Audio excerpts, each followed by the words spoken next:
Sound हेर्नु guys बब्बास।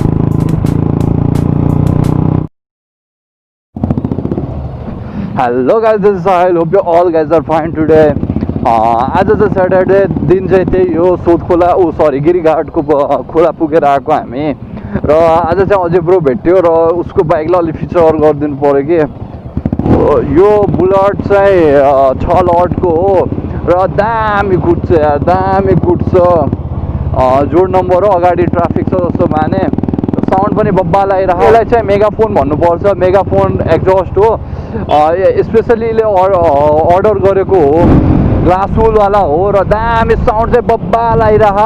र हेर्नु साइडदेखि चाहिँ दामी आवाज यस्तो मिठो आइरहेछ कि यसको बाइकको। मलाई जो पटाका हान्दैमा दामी जस मलाई अरू बाइकको बुलेटको जुन एक्जस्टहरू चेन्ज गरे हुन्छ नि तिनीहरूको भन्दा धेरै राम्रो आवाज आइरहेको कि यसको बाइकको।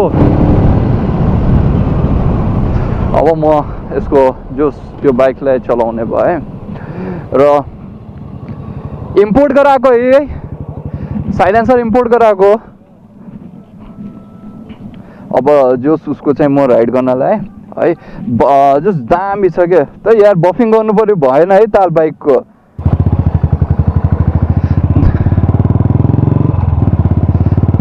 मलाई खै किन यार बुलेट पुरानो बुलेट राख्न मन लागिरह, तर न्यू। अबे एक्सिडेन्ट भएको क्या बाइक, ह्यान्डल भाङ्गे छ त। साउन्ड हेर्नु गाइस बब्बा।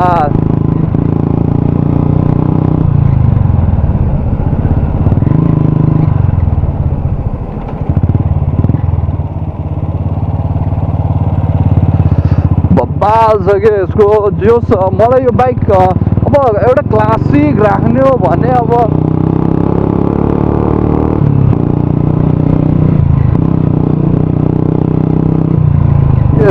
हाम्रो भेरी अञ्चलको चाहिँ 6 लटको बाइक एकदम राम्रो, जो साउन्ड पनि एकदम मिठो र इन्जिन पनि एकदम राम्रो छ। तर अब योभन्दा पहिला आएको बाइकहरू, योभन्दा पछि आएको लाइक 7-8 लटको चाहिँ अलि मैले के हेरेँ भनेपछि अब पावर छैन क्या बाइकमा, त्यति पावर चाहिँ छैन। अब तर पनि अब क्लासिक अब त्यही हो, घट्दै गछ अहिले। BS4 BS6ले यो बाइक भनेको त जति तात्तिनु त्यति हो के, बुलेट हुन्छ नाम।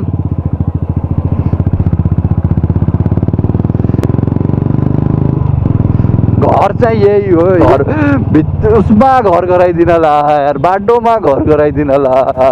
यसको ताल हेर्नु न।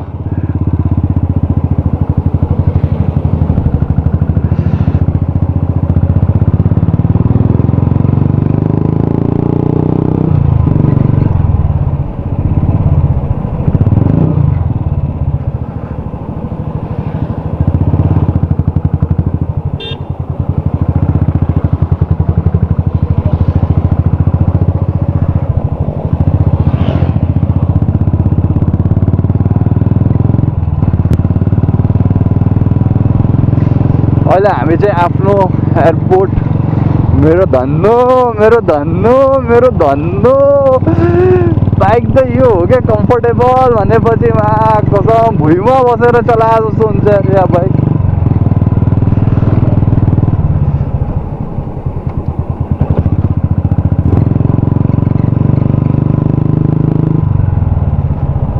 सिट यार अलिक कम्फर्टेबल भएन कि बाइक।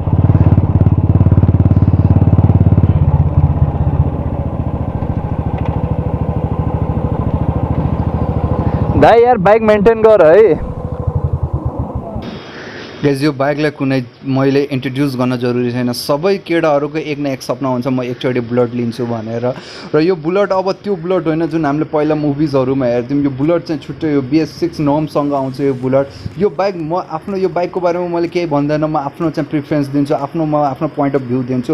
यो बाइक मलाई मनपर्छ, तर मलाई यसको ल्याक अफ भाइब्रेसन, एकदम भाइब्रेसन छ। यसको नराम्रो कुराहरू नै म यो भिडियोमा भन्छु। एकदमै भाइब्रेसन छ यो बाइकमा। यसमा कुनै पनि डिजिटल डिजिटल कन्सोलहरू छैन, अहिले पनि त्यही रेट्रो स्टाइलमा चलिरहेको छ। यदि हजुरहरूलाई रेट्रो स्टाइल एउटा क्लासिक मनपर्छ भने लिँदा हुन्छ।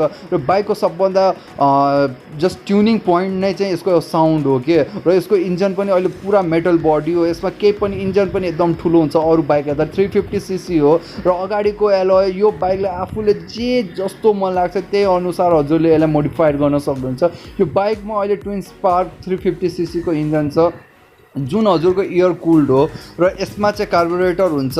र अहिले एफआई यसको चाहिँ 500cc मा आई थिङ्क आएको छ, म चाहिँ ऊ भएको छैन है। यसको चाहिँ धेरै कुराहरू लाइक यसको चेन सेट चाहिँ राइट साइडमा छ।